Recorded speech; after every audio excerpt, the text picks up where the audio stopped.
Welkom terug, Rigaan Brasouka hier vanoggend by ons en ons gesels oor 'n splinter nuwe enkelsnit. Goeiemôre.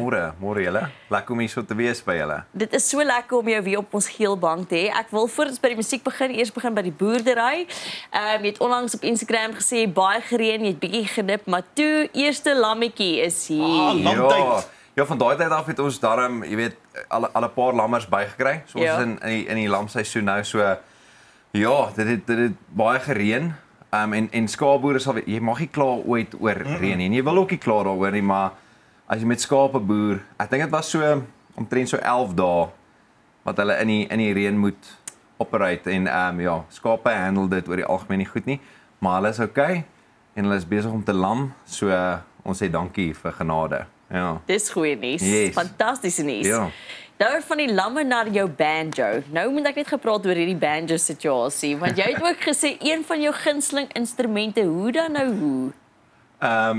Ja, dit is nie een van my gunsteling instrumente. Ek hou baie van die klank wat dit maak en die musiek waarna ek dit die eerste keer gehoor het, maar so 'n bietjie jy weet folk stuff. Ek weet Mumford & Sons en Lumineers en daan. Toe ek op universiteit was, gaan nie sê hoe lank terug dit was in my hele Nou die dag man. Ja, dit is net nou die dag geweest, maar ek het baie gehou van die klank van banjo in daai tipe songs, maar dis ongelooflik moeilik om daai ding getune te kry en om in tune te hou. Of dalk is dit net myne, maar ja, so dis hoekom Waar het jy die banjo gekry? Daai het ek gekoop. Ek kan nie eers onthou waar nie, toe ek op universiteit was, maar ja. En dis moeilik om 'n banjo te koop. Ek weet nie vir mense daar buite nie, jy kry nie regtig baie banjos in Suid-Afrika nie. Interessante ding, jy kry 'n paar wat te koop is, maar nie iets wat sy tune lekker kan hou nie. So Is daai 'n musiekwinkel of 'n pawnshop banjo? nee, daar is 'n musiekwinkel banjo gewees. Voor hom was 'n pawnshop. So daai is al version 2.0 en hy was daarom bietjie beter as die eerste ene, maar ja, ek geniet dit. Ek geniet die banjo. Ek weet nie of kry ek dit baie goed reg nie, maar dit is vir my lekker. Ja. Nou maar hoorie so ons moet oor 'n paar goed gesels, maar ek wil eers 'n bietjie praat oor die verband tussen musiek en boer.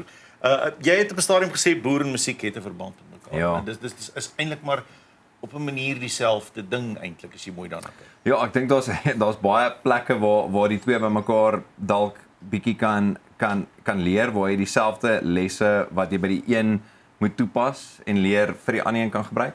Maar as mense nou gaan kyk na my nuwe musiekvideo, ons het ook 'n behind the scenes waar ek ook daarvan praat, is dat by kom ons vat boerdery as 'n voorbeeld, en jy plant 'n mielie en jy hoop vir genade, jy hoop vir reën wat gaan val en dat die pryse gaan reg wees. Daar's klomp faktore wat uit jou hande uit is as jy hom geplant het.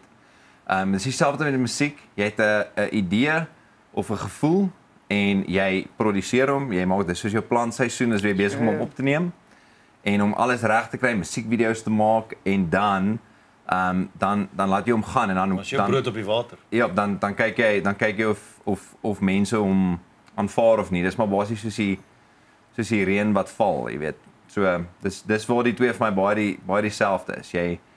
Albei is baie genade in nogal. Ja. Dis 'n mooi vergelyking wat jy daar tref eintlik as mens so daaraan dink. Ek het nie eintlik al so daaraan gedink nie, verstaan, selfs met musiek wat jy daar buite sit. Jy weet nie eintlik hoe mense dit gaan ontvang nie. Ja, jy kan nooit regtig sê nie en ek dink dis ook iets wat cool is daarvan, hè, waar ons 'n bietjie mystery inbly in die feit dat niemand weet. Ek dink daar's baie mense wat dit ongelooflik goed reg kry. Ons kan dit sê, maar niemand kan vir jou 'n presiese resep gee van wat werk. Van wat werk en wat beteken dit ooit? Jy weet wat werk. Ek dink jy wil graag met mense se harte praat vir hulle as jy 'n idee het of soos wat ons nou het met my nuwe liedjies. Ek wil graag kyk of ons die gevoel wat ons probeer skep het waarin die liedjie geskryf was kan oordra. 'n Gevoel. Nie eers nou luister my lyrics of iets, dit is soos hoe voel jy as jy daarna luister? So kyk of ons dit reg kry. Ek hoop ons kan dit reg kry. Nou kom ons praat oor die nuwe liedjie Tyd. Vertel ons daarvan, waaroor gaan dit? So tyd gaan oor long story kort, dit gaan oor om meer dankbaar te wees, dink ek vir wat mense het. Ek was so 'n jaar terug, omtrent presies 'n jaar terug, toe was dit nogal droog geweest. Ek weet dit het baie gereën, maar daar was 'n hele maand wat dit baie warm was en baie droog was. En die veld was af geweest en in daai tyd uit 'n nat tyd uitgekom skape, parasiete, al daai goeders gebeur, hulle was anemies geweest. So dit het sleg gegaan met die skape. Ek het 'n hele paar skape verloor en dit is een van daai gevalle waar dit is totaal al uit jou beheer uit. Jy kan niks daaraan doen nie. Hulle was dragtig geweest, so jy kan hulle nie regtig in 'n drukgang werk nie. Baie gevaarlik vir hulle as hulle swaar dragtig is vir hulle kan aborteer. So dit is tussen die duiwel en die diep blou see op daai stadium en op daai stadium dink ek ook maar ja, jy oordink al jou besluite wat ek al ooit in my lewe gemaak het en ek dink jy's maar ek kan ook bietjie meer in shape kom man en jy's dalk moet ek bietjie meer geld maak op hierdie stadium van my lewe en so dis waar die idee begin het. En toe besef ek nee, wag net gou. Nee, ek dink ek self besig om nou bietjie ondankbaar te wees. Ek bedoel ek staan hier so en het al hierdie gevoelens maar dis by my huis met 'n bed waar ek kan lê. Ek het geleenthede, ek kan in die musiekbedryf wees, ek kan nog steeds boer. Sê ek nee, ek dink dis tyd om bietjie te begin fokus op dit wat mense het en dit te waardeer. En ja, toe ek vir Hinterland genader. Toe dink ek, "Jesus, maar ek wil graag hierdie boodskap oordra aan die wêreld. Ek kort iemand om my te help want ek het 'n studio by die huis, maar ek wil graag iets nice maak. Ek sal dit nie oorlaat aan my genade alleen ooit nie. Ek hou daarvan om dit te doen, maar nader ek vir Hinterland, hulle is 'n koöperasie, so ons koop letterlik ons voer en medisyne by hulle. Ja. Alles wat ons nodig het, so ons stap al 'n lang pad saam met hulle. En toe vra ek vir hulle, hoorie, is julle bereid om saam met my te werk op hierdie projek? En ons het met hulle gaan meet en hulle sê toe, ja, dit pas goed in by hulle waardes, wat die liedjie sê en boom, daar gaan ons toe. Nou boer Hinterland in die musiekindustrie. Nou is Hinterland in die musiekindustrie. Ja, so dis crazy hoe hierdie goeders gebeur.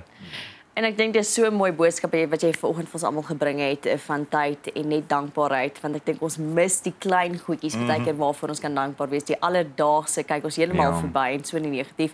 So dankie vir die mooi boodskap. Dankie dat jy vanoggend vroeg opgestaan het om ons te kom kuier. Nee, dankie dat ek by julle kan kom kuier. Dis baie altyd baie lekker. Ja.